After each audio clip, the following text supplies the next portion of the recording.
WarGames, Ash, where did it begin? In Jim Crockett Promotions. I think it's a Dusty idea, isn't it? It's a Dusty invention. Dusty Rhodes is credited as the inventor of WarGames because he is just that. He created WarGames. It was his concept. Do you know what gave him the inspiration? Now, I know you know this.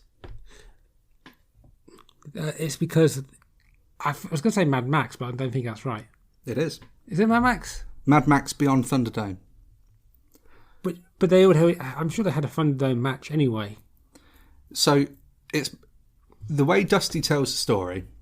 Can you do it with his impression? Oh, no, I've stepped in it now. I don't know if I can do it, Dusty. I'll try, but I don't want to be disrespectful.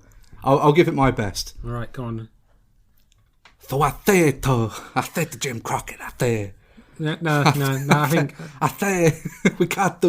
It's turned into a cartoon now. Sylvester the Cat. Sylvester, I know. That was terrible. I don't know, do I carry on? Do I save face? Okay. Save heel. So he comes up with the idea after watching Mad Max Beyond Thunderdome, and he takes he's drawn up the ideas in his head that he's basically looking at the cage match, which is already a fixture and a staple in pro wrestling up to this point. It's a live event, isn't it? It's like the Great American Bash tour they used to do for a few years. I'm not sure it's to rival anything WWE did at the time, because you know how like Survivor Series was made to do Starrcade or whatever it was, and they would have Clash of Champions during WrestleMania. Yeah, so there was always something. Yeah, Survivor Series was there to kind of rival Starrcade. Yeah. That's the Thanksgiving tradition. It was part of the American Bash tour when they was doing that, because the first two are kind of within the same month in July of 87, I think it is. Oh, 87. Right. Yeah, I think 87. And then he comes up with the idea, he draws up this design, kind of being inspired by both the Thunderdome, Beyond Thunderdome film from Mad Max and the cage match, where his idea was, well, what if we had a cage with a roof on it, which on its own is eventually what becomes Hell in a Cell. Yeah. But before Hell in a Cell, there was WarGames. And quite a bit before Hell in a Cell, there was WarGames. Literally, I think 10 years before. So the first Hell in a Cell is 97. So it is about 10 years before. As we were recording, it's nearly the 25th anniversary. What, of Hell in a Cell? Yeah. Wow. But yes, he comes up with the idea to also then just have two rings together.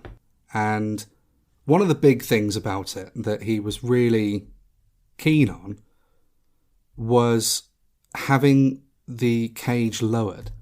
So this is still at a point in time when a cage match isn't how we know it today, where it's lowered from the ceiling. You know, the guys, the ring crew, everybody has to go out and start setting the walls of the cage up. Yeah, which usually would take a while. So as Dusty puts it would take them about an hour, and everyone's just sort of sat there waiting. And he wanted this one to be lowered from the ceiling, which, again, I suppose at the time, people are looking at him and thinking, you're crazy. Yeah. But you think now, and like it's crazy to think that we would sit there watching a live show and watch people put up a cage panel by panel. So I'm sure there was a WWE, or it might have been WCW event, where they are focusing on the announcer team because they're trying to do a cage and it's taken forever because they couldn't put it in properly. Yeah, I imagine there was always problems like that. But yeah, the cage itself was going to have a roof on, and it was to show sort of the imminent danger that people would be in once they stepped in there, hence WarGames. Now, that's the inspiration behind the match, but why did Dusty want the match? I think it's to be innovative, because what else can you do with a cage match? To be innovative, yeah, but there was a storyline reason for having WarGames. Let's see, 87 would probably be Four Horsemen? It was. The idea of the WarGames match was supposed to be a specialty match for the Four Horsemen. If that's so, why do they keep losing it? Well, I know. But then you can say that about a lot of people's specialty matches. Well, a lot of matches that people are known for now, they've not necessarily won most of them. Well, how many Buried Alive matches did Undertaker win? About 2? But the match is synonymous with Taker. But he always was the one that got buried really at the end. And it's the same for Hell in a Cell, really. Yeah, I'd say Hell in a Cell is Undertaker's thing, but it's more Triple H's thing as well, because he lost 2. But that's the reason. It was to be the Four Horsemen's specialty match at a time, of course, when Dusty Rhodes was kind of deep into feuding with them. The match itself, then, a match beyond. So that particular part of the name, that's important when you're talking about WarGames. Why was it called WarGames, a match beyond? Is it like a feud ender type thing?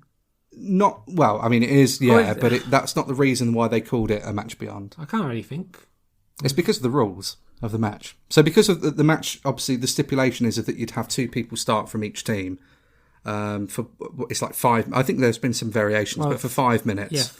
And then 2-minute intervals thereafter, you'll have, whoever, at this point in time, it was whoever won the coin toss. Obviously, nowadays we see matches lead up to it, and, whoever gains the advantage is the first team out, or first member out. Well, that's it, because of what they're doing.